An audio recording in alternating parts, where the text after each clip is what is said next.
Hey everybody, just an update on our water box marine tank build. Alright, a few things we missed out on the other day on our first video.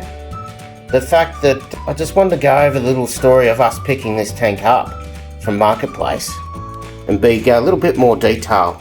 As we got it home and we cleaned the tank, and 2 days later we realised a few little things that we need that are missing.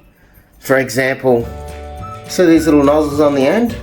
They direct the water out of the water flow. They're missing. So we just got to get them. You can get them anywhere, Temu, places like that. But again, we've got to make sure they all fit. Also, the water box has that little cover over the overfill, which is great. But the reef tank lights that we picked up, the Red Sea ones, we're going to put them on by bracket, and we need them to be centered in the middle if we're only going to use one. So that's another thing, but I believe you can buy covers that are modified for that. They've got a cutout. The other thing is, when we picked it up, it was advertised with a water pump, and he didn't sort of disclose that it was broken. But it was an expensive water pump, so he was already giving the fish tank away pretty cheap and just needed it out of the house. So I'm not complaining. But we can either try and fix that, which is probably not a safe thing to do. I believe the propeller's seized up on it. It's nothing electrical, but I'd have to get someone to look at it. Also, so we've got a price on two things, a protein skimmer and a new pump. So we're deciding whether to go expensive or cheap. Now the protein skimmer, the dear one, it's $600 plus, and same with the controller for it as well, but it will all be adapted to the Red Sea app. So it'll be one app that you can control everything with it, and also the pump would probably be the same brand, and that's the same thing. It's $600, so it's probably around, I think all up, Amanda, it was $1,400. Is that correct? Yeah, $1,400 for top of the range stuff. So these are the stuff that you probably can't get off Marketplace in a hurry, and so we might have to buy brand new. So our dilemma is, do we go cheap or do we go dear?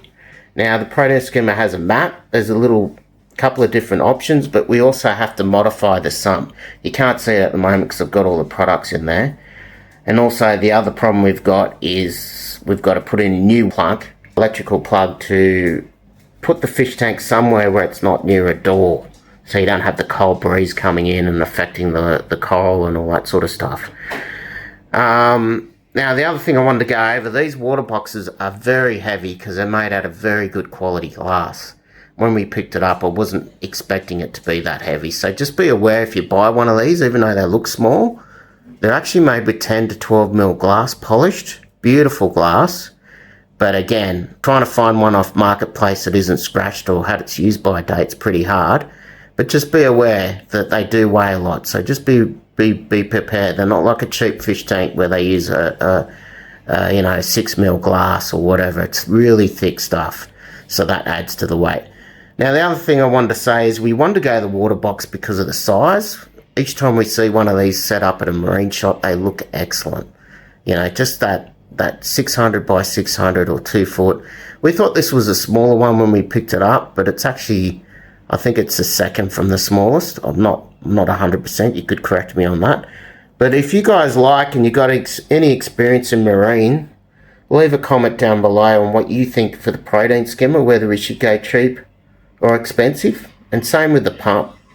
You can definitely get cheap pumps, anywhere from $90 upwards. Is there a difference between a dear one and a cheap one? I'm not sure. With the protein skimmer, this is designed to have the socks in it. But Amanda wanted to go something a little bit better than that, considering the direction we're going to go with the tank. The other thing is the sand and all that sort of stuff. Now, one other thing is, when we picked it up, the hinges had been replaced on the door, and the door wasn't quite sitting right. It was overhanging on one side. And Amanda's also looked up hinges that would suit that, and we'll be able to reapply it. Now, they haven't made a mess of the stand or anything, but he just said he went down to Bunnings, brought these hinges, and they're the wrong hinges. He threw out the old ones, so I can't compare them. And I believe Amanda's found a place that sells the exact proper ones, so we'll have to replace them. So just a couple of little things that we didn't take into account, didn't realise till we got it home and put it all together. So that's why the door's off. I mean, the door worked perfectly, it wasn't hitting anything, but yeah, the hinges, it just annoys me. We'll have to fix that. So far we've saved quite a fair bit already, but was a little bit shocked the fact that just for a protein skimmer and a pump, I know it's top of the range, is going to be about $1,400, so it was a bit of a shock. I'm not going to lie. Yeah, I'm sure you can do saltwater tanks up fairly cheap if you're not going to have live coral, and just depending on what you're going to do. But we want to go live coral with this one. So this is just a quick update. So like and subscribe. There's going to be plenty more videos on this one. And like I said, it's not something you can rush, because there's decisions you got to make where you're going to place the tank. One of my suggestions is leave it empty for a week or two and put it in areas where you think you'd like it. So when it's full, it's there forever. And the other thing is, you've got to take into account wall plugs. So I've looked it up, and being near a door is not a good idea for your corals and your livestock in the tank, because it fluctuates with the door being open and closed. We're in a cold climate area, so it's not going to be good for anything. So we're looking at having to put in a electrical plug on one of the walls to put it in the position that we want. So that's another cost, getting an electrician in and doing that. So yeah, just be aware, there's little sneaky little potholes here and there. I'm sure you can put it next to a door, but you might have issues later on. And you know, imagine trying to move a tank like this, it's all filled up.